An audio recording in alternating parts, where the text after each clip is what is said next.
Yep. Yep. Well, a neighbour asked me if I wanted to join her when she started the Couch to 5K run programme, September of the previous year. And my initial reaction was, no, can't run, too old, can't do it. But I thought, you can't say no until you've tried something. So I did try.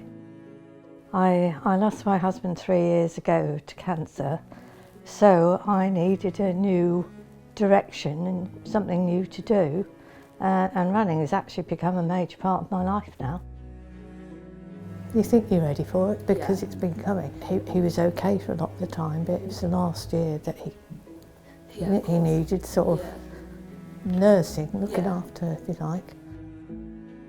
It's silly, I've got some clothes of his, I've got rid of most of them, but there's one cardigan that I couldn't bring myself to put in the bin just yesterday. The object is to get you running. I'd not run before, and I achieved 5K in the 11-week programme. And the people I met on the programme, we stayed together, and we just became friends and decided we'd carry on and just keep running together. So when we started this group, one of the big things that I wanted to do was try and remove some of the barriers and almost a stereotyping of what a runner is, what it looks like.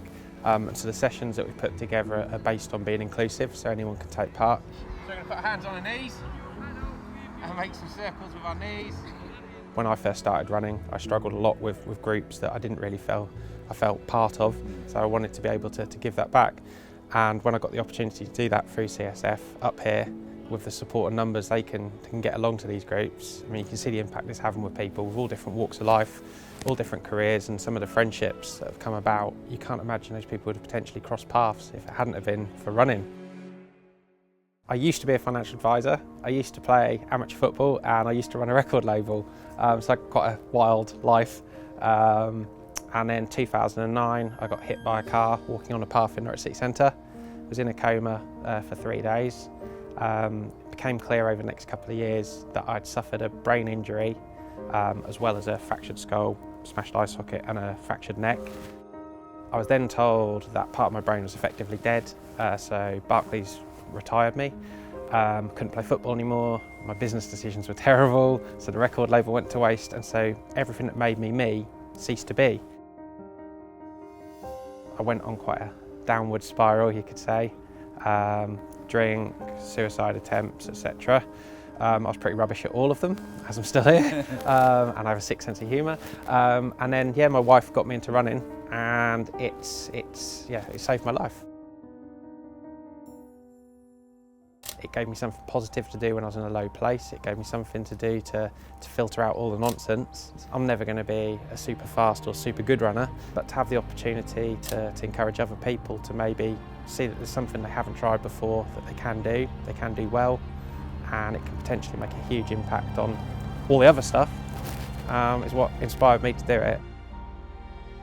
I mean, he was brilliant. He and his group are really good at encouraging you, and I ran with Dudley for the first time. I achieved 5K, and all the coaches are brilliant, but he just keeps talking and you just keep going. I get embarrassed when naming the group after me. It's like, well, they've done all the hard work, they're the ones who've created the group, they've developed the friendships.